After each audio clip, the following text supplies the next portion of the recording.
अस्सलाम वालेकुम वरहमतुल्लाहि वबरकात औज़ुबिल्लाहि मिनश शैతానిర్ రజీం బిస్మిల్లాహిర్ రహమానిర్ రహీం। ఖురాన్ మరియు హదీసుల గురించి మనం తెలుసుకుంటూ ఉన్నాము। అల్లాహ్ యొక్క ప్రవక్త చివరి ప్రవక్త అయినటువంటి ముహమ్మద్ సల్లల్లాహు అలైహి వసల్లం గారి పైన అల్లాహ్ని శాంతి సుఖాలు కురిపించమని నేను ప్రార్థిస్తూ ఉన్నాను, ఆమీన్। ముందుగా శాపగ్రస్తుడైన సైతాన్ బారి నుంచి సృష్టికర్త అయిన అల్లాహ్ యొక్క రక్షణని, అల్లాహ్ యొక్క సహాయాన్ని రక్షణ వేడుకుంటూ ఉన్నాను, ఆమీన్। ప్రవక్త ముహమ్మద్ సల్లల్లాహు అలైహి వసల్లం గారు ఒక విషయం తెలియజేశారు అని హజరత్ అబూ మూసా రజల్లా గారు తెలియజేస్తూ ఉన్నారు। ఆ విషయం ఏమిటి అంటే జుట్టు ఈ జుట్టు కానీ నెరిసిపోతుంది కొంతమందికి, అంటే కొంతమందికి తెల్లగా అయిపోతుంది, మరియు కొంతమంది దానికి మెహదీ కూడా వేసుకుంటారు, కొంతమంది వెయ్యరు। ఏదైతేనేమి జుట్టు నెరిసిపోయిన ముస్లింలకి గౌరవించాలి అని, మరియు ఎవరైతే ఖురాన్ని నేర్పిస్తారో నేర్చుకుంటారో అటువంటి హాఫీజులు, ఆలింలు, ఖారీలు ఇటువంటి మొదలైన వారిని గౌరవించాలి అని, అంతేకాకుండా మీ యొక్క నాయకులు ఎవరైతే న్యాయంగా పరిపాలించే నాయకులు ఉంటారో వారిని కూడా గౌరవించాలి అని, ఈ మూడు విషయాలు ఎవరైతే చేస్తారో ఇవి దేవుణ్ణి గౌరవించడంతో సమానమని ప్రవక్త ముహమ్మద్ సల్లల్లాహు అలైహి వసల్లం గారు చెప్పారు అని హజరత్ అబూ మూసా రజల్లా గారు తెలియజేస్తూ ఉన్నారు। ఇది సుననే అబూ దావుద్ హదీస్ గ్రంథంలో సంస్కరణల అధ్యాయం నుంచి తీసుకోవడం జరిగింది। అంటే దేవుణ్ణి గౌరవించడం అంటే వీరిని ఆరాధించినట్టు కాదు, కానీ దేవుడు కొంతమందికి హెచ్చు తగ్గులు దేవుడు ఆయన సృష్టించిన సృష్టికర్తలోని కొన్నింటికి పెడతాడు। మరి కొంతమందిని ధనికులుగా, కొంతమంది పేదవారుగా, కొంతమందికి కొన్ని ఇచ్చి తీసుకోవడం, కొంతమందికి తీసుకొని ఇవ్వటం, కొంతమందికి ఏమీ లేనివారుగా, కొంతమందికి అన్నీ ఉన్నవారుగా చేయటం, ఇవన్నీ కూడా దేవుడు ఎవరికి ఎక్కడ ఎవరిని ఎలా ఉంచాలి అనేది ఆయన ఇష్టం అన్నమాట। అదేవిధంగా కొంతమందికి కొన్ని జ్ఞానం ఇచ్చి పరీక్షిస్తాడు, కొంతమందికి ఆస్తి ఇచ్చి పరీక్షిస్తాడు, కొంతమందికి అధికారం ఇచ్చి పరీక్షిస్తాడు, కొంతమందికి సంతానం ఇచ్చి పరీక్షిస్తాడు, కొంతమందికి సంతానం ఇవ్వకుండా పరీక్షిస్తాడు, కొంతమందికి సంతానం ఇచ్చి తీసేసుకొని పరీక్షిస్తాడు, కొంతమందిని ధనికులుగా చేసి పరీక్షిస్తాడు, కొంతమందిని పేదవారుగా చేసి పరీక్షిస్తాడు, కొంతమందికి అనారోగ్యంతో పరీక్షిస్తాడు, కొంతమందికి అనేక రకాలుగా అన్నీ ఇచ్చి కూడా పరీక్షిస్తాడు, ఏమీ లేకుండా కూడా పరీక్షిస్తాడు, అన్నీ ఆయన ఇష్టం। కాకపోతే దేవుడు ఎవరిని ఎలా ఉంచాడో వాటిని అలా అనుభవిస్తూ ఆ స్థితిలో ఆయన్ని ఆరాధించడం ఇది ఉత్తమం అన్నమాట। లేని వాటి కోసం పాకులాడటం కానీ, ఉన్నందుకు గర్వపడటం కానీ సరైన పద్ధతి కాదు। మరి దేవుడు మనల్ని ఏ స్థితిలో ఎప్పుడు ఎలా ఉంచినా కూడా మరి దేవుణ్ణి తిట్టకుండా మనం చేయాల్సిన ఆరాధన పద్ధతులు చేస్తూ మనకి కావాల్సిన దేవుణ్ణి అర్జించాలి అని మరి ఖురాన్ మరియు హదీసుల్లో చెప్పడం జరిగింది। అంతేకాకుండా మరి ఇతరులతో పోల్చుకొని మనం జీవించకూడదు। అదేవిధంగా మనకేమన్నా కావాలంటే దేవుణ్ణి అడగాలి, కానీ ఇతరులతో పోల్చుకొని జీవించడం సరైన పద్ధతి కాదు అని కూడా చెప్పడం జరుగుతుంది।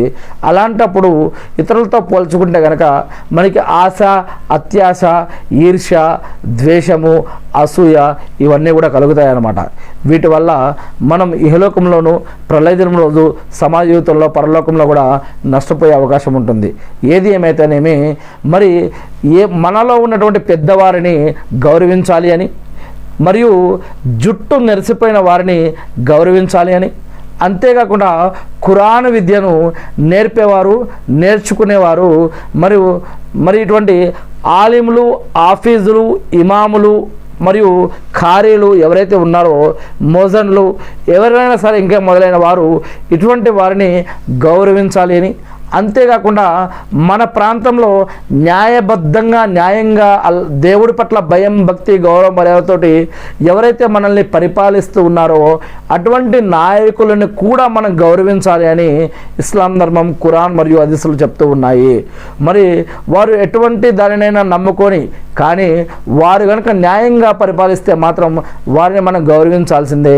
ఇవన్నీ కూడా దేవుడు పెట్టిన ఆజ్ఞలు, దేవుడు పెట్టిన హక్కులు, దేవుడిచ్చిన జీవన పద్ధతులు, దేవుడిచ్చిన ఆరాధన పద్ధతులు।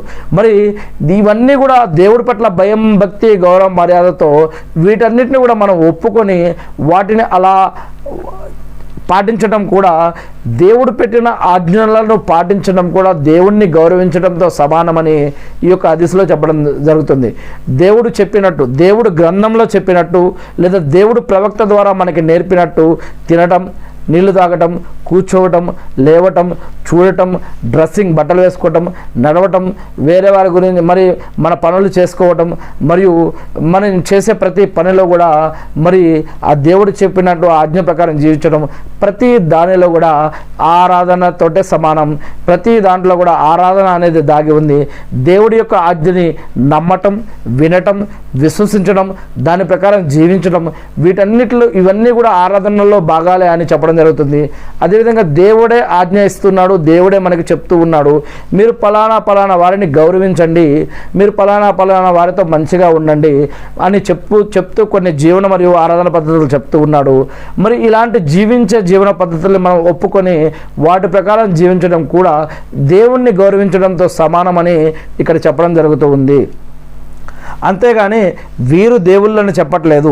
ఏవి ఈ యొక్క గడ్డం నెరిసిన వారు, గడ్డం రానికి రంగు వేసుకున్నవారు కానీ వీళ్ళు దేవుళ్ళు కాదు, దేవుడితో సమానం కాదు, దేవుళ్ళు లాంటి వారు కాదు. ఆఫీసులు, కార్యాలు, ఆలయంలు, ఇమాములు, మౌల్వీలు, మోజన్లు వీళ్ళు కూడా దేవుడు కాదు, దేవుడు లాంటి వారు కాదు, దేవుడితో సమానం కాదు. అదేవిధంగా నాయకులు కూడా అలాంటి వారు కాదు. కాకపోతే మరి ఆ సృష్టికర్త మాత్రమే దేవుడు, ఆయన ఒకే ఒక్కడు, ఆయన ఇద్దరు కాదు, ఆయన ముగ్గురు కాదు, ఆయన 7వ ఆకాశం మీద అర్ష్ పైన ఉన్నాడు అని ఖురాన్ చెప్తూ ఉంది. మరి కాకపోతే అల్లాహ్ సుబ్హానహు వ తఆలా ఆయన ఇచ్చిన ఆయన చెప్పిన ఈ యొక్క సృష్టిలోని ఈ యొక్క సృష్టిని బట్టి ఆయన ఎవరినైతే గౌరవించమన్నాడో ఆ ఆజ్ఞ ప్రకారం వారిని గౌరవించడం కూడా ఇది కూడా ఒక ఆరాధన. అంటే దేవుడి మాటని నమ్మి ఆ ఆజ్ఞ ప్రకారం జీవించడం కూడా దేవుణ్ణి గౌరవించడంతో సమానంగా ఇక్కడ చెప్పడం జరుగుతుంది.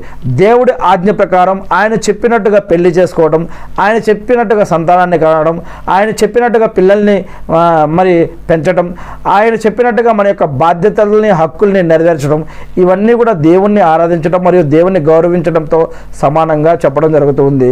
ఏది ఏమైతేనేమి మరి పెద్దవారిని గౌరవించాలి, తెల్లగడ్డం లేదా తెల్ల జుట్టు వచ్చిన వారిని కూడా గౌరవించాలి అని, మరియు ఆలింలు, మౌల్వీలు, ముఫ్తీలు లేదా ఇమాములు ఎవరైతే ఉన్నారో, మోజన్లు ఎవరైతే ఉన్నారో, ఖురాన్ విద్యను నేర్పేవారు, నేర్చుకున్న వారు ఎవరైతే ఉన్నారో వారిని గౌరవించడంతో పాటు మన ప్రాంతంలో ఉన్న నాయకులని, లీడర్లని కూడా వారు ఎటువంటి దానికి చెందిన వారైనా సరే ఆ యొక్క నాయకులు మంచివారు అయి ఉంటే కనుక వారిని కూడా గౌరవించాలి అని ఇక్కడ ఈ యొక్క హదీసులో తెలియజేయడం జరుగుతూ ఉంది.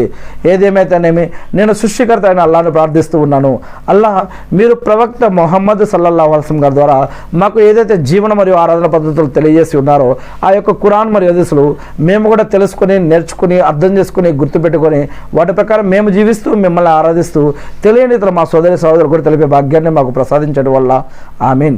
అల్లా ఇబ్రాహీం అలైహిస్సలాం గారి పైన, ఆయన కుటుంబ సభ్యులపైన, ఆయన ఉమ్మత పైన శాంతి సేవకాలు కురిపించిన విధంగా అల్లా ప్రవక్త ముహమ్మద్ సల్లల్లాహు అలైహి వసల్లం గారి పైన, ఆయన కుటుంబ సభ్యులపైన, ఆయన ఉమ్మతపై కూడా శాంతి సేవకాలు కురిపించి మకామే ముహమ్మద్కు ప్రవక్త గారిని వారసుని చేసి అంతిమ దినం రోజు మరియు అంతిమ దినంలో వసలతా స్థానాన్ని ప్రవక్త ముహమ్మద్ సల్లల్లాహు అలైహి వసల్లం గారికి ప్రసాదించడం వల్ల ఆమీన్.